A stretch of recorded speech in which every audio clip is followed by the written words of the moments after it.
옛날 예적 한국의 창원 지역에 아름답고 신비로운 호수가 있었습니다.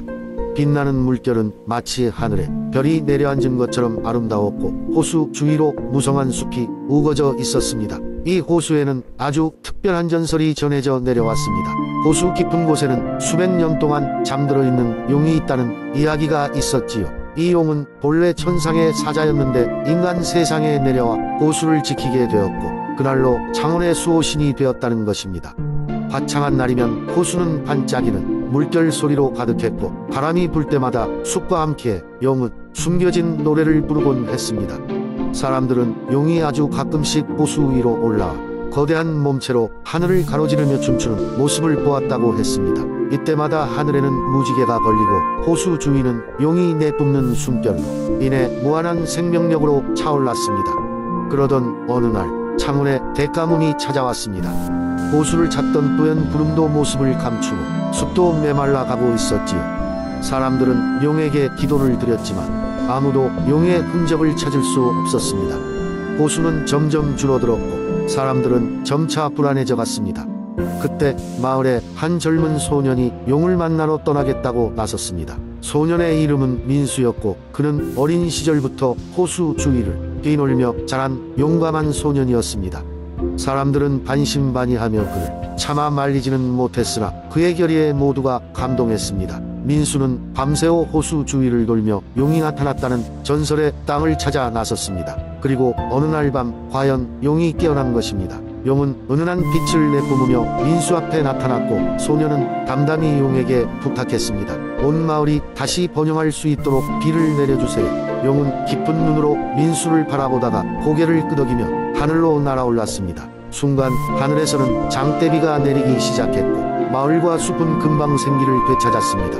사람들은 민수와 용에게 감사를 전하며 축제를 열었습니다. 이후로도 창원의 호수는 사람들에게 무한한 사랑을 받으며 마을을 밝히는 존재가 되었습니다. 그리고 용의 전설은 앞으로도 계속 이어져 창원 지역의 기적과도 같은 이야기를 사람들은 대대로 전해 내려갔습니다. 두 번째 이야기. 옛날 옛적 한국의 아름다운 인제 지역에 신비로운 숲이 있었다. 이 숲은 일반적인 숲과는 사뭇 달랐다. 숲에 들어서는 순간 나무들이 부드럽게 속삭이는 소리가 들리며 계곡에서 흐르는 물소리는 마치 오래된 전설을 노래하는 듯했다. 마을 사람들은 이 숲에 대해 다양한 이야기를 전했다. 가장 유명한 이야기 중 하나는 숲 속 깊은 곳에 마법의 호수였다. 이 호수는 비밀스런 소원을 들어주는 힘을 가지고 있다고 전해졌다. 그러나 호수에 단 한 번밖에 들어갈 수 없다는 제약이 있었다. 소원을 빈 사람은 다시는 그 곳을 찾을 수 없기 때문이다. 마을에는 수민이라는 소녀가 살고 있었다. 그녀는 어릴 적 부모님을 잃고 할머니와 함께 살고 있었다. 수민의 가장 큰 소원은 부모님을 다시 만나는 것이었다. 그러던 어느 날 수민은 우연히 숲의 깊고 좁은 오솔길로 들어섰다. 그곳에서 불현듯 나타난 신비로운 길잡이 여우를 만났다. 여우는 수민에게 말했다. 내가 진정으로 원하는 것이 있다면 날 따라오너라. 내가 너를 마법의 호수로 안내하마. 그러나 쉽게 마음이 바뀌지 않도록 생각하고 또 생각해라. 수민은 잠시 망설였지만 여우를 따라가기로 결심했다. 여우는 수민을 데리고 빽빽한 숲을 지나 신비로운 호수로 인도했다. 호수는 달빛 아래에서 은은히 빛났고 물 안에서는 작은 물고기들이 춤을 추듯 유영하고 있었다. 호수 앞에 선 수민은 눈을 감고 조용히 소원을 빌었다. 순간적으로 호수의 물결이 파도를 치며 빛을 발했다. 수민은 갑작스럽게 환영 속에서 부모님과의 재회를 경험할 수 있었다.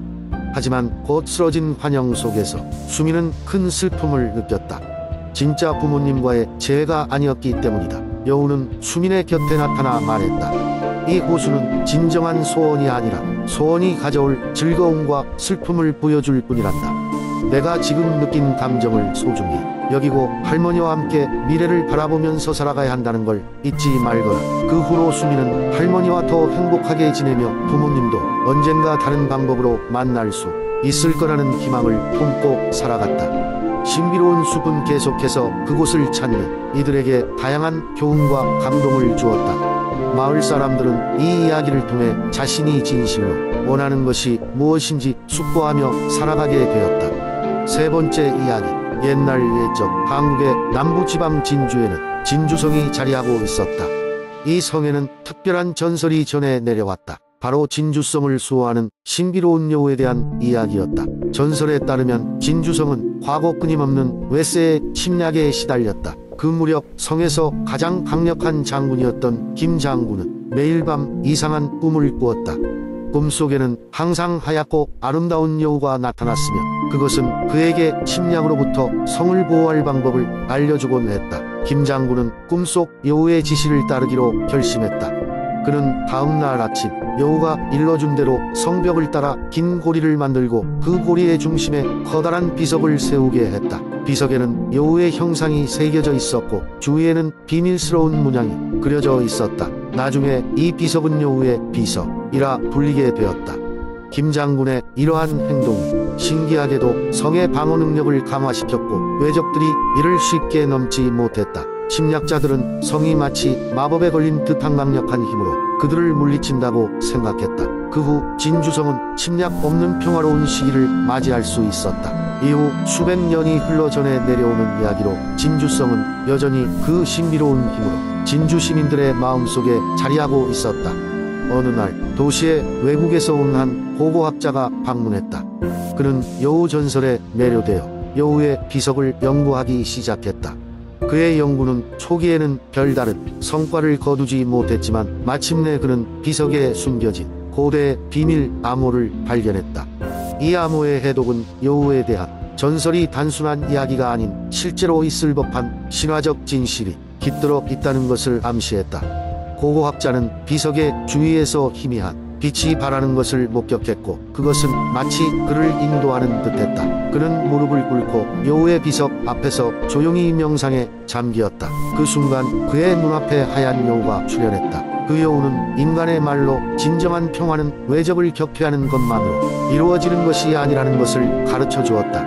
그것은 사람들 사이의 신뢰와 공감, 사랑이야말로 성곽을 넘어 진정한 방어자라고 했다. 그 사라진 날 이후 고고학자는 마을 사람들에게 이 경험을 나누었고 마을 사람들은 여우의 비석을 과거보다 더욱 신성하고 상징적인 존재로 여기게 되었다.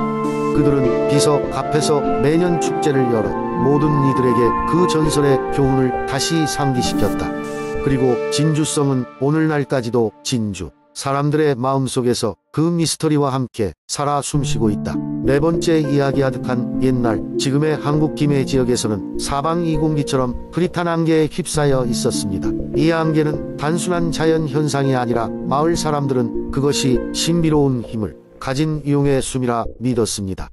용은 청룡이라는 이름으로 불리웠으며 깨어있는 동안 하늘을 자유롭게 비행하며 세상을 관찰하곤 했습니다.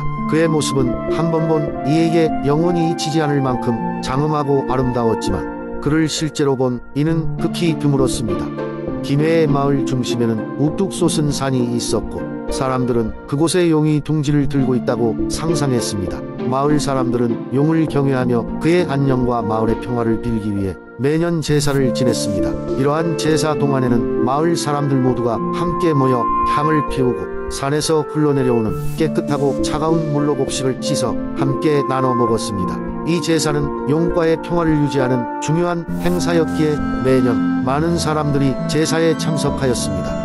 그러나 어느 해 마을에 심각한 가뭄이 찾아왔고 농작물은 시들고 강물은 말라갔습니다.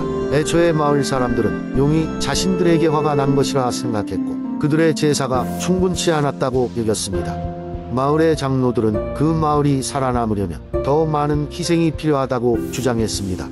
그러던 중 아리라는 이름을 가진 젊은 소녀가 제물로 선택되었습니다. 그녀는 마을의 누구보다도 뛰어난 지혜와 용기를 가진 아이로 마을 사람들 모두가 사랑하는 존재였습니다.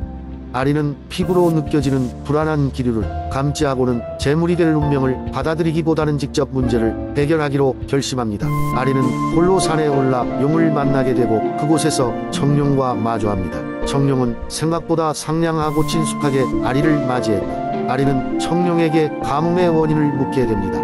청룡은 사람이 자신이 아닌 자연의 순리에 집중해야 한다고 조언하며 가뭄은 자연의 순환에 의해 발생한 것일 뿐이라고 설명합니다. 아리는 청룡의 말을 듣고 용기가 생겨 마을로 돌아왔고 사람들에게 청룡과의 대화를 전했습니다. 그리고 그의 가뭄은 자연스럽게 사라졌고 마을에는 다시 평화와 풍요가 찾아왔습니다. 아리는 이제 청룡과 친구가 되어 매년 제사 때마다 용이 아니라 자연의 신비를 경외하며 살아가는 방법을 가르쳤습니다.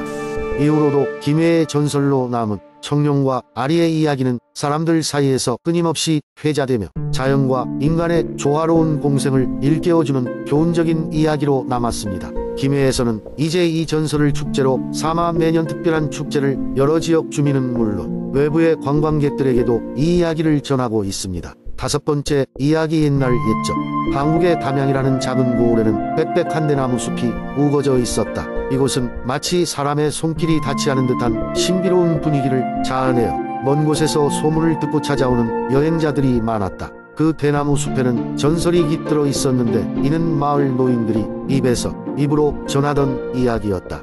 담양의 한 마을에는 금술 좋은 부부가 오랜 세월을 함께 살며 소박하게 지내고 있었다.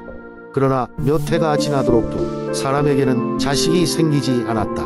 이를 안타깝게 여긴 부부는 매일 밤 대나무 숲을 찾아가 달을 향해서 소원을 빌었다. 어느 쓸쓸한 가을밤 부부가 숲 가장자리에 무릎을 꿇고 간절히 기도를 드리고 있을 때 숲속 깊은 곳에서 신비로운 빛이 반짝였다. 마치 달빛을 품은 연못처럼 은은하고 따뜻한 빛이었다. 부부는 호기심에 이끌려 빛을 따라 숲속 깊은 곳으로 걸어 들어갔다.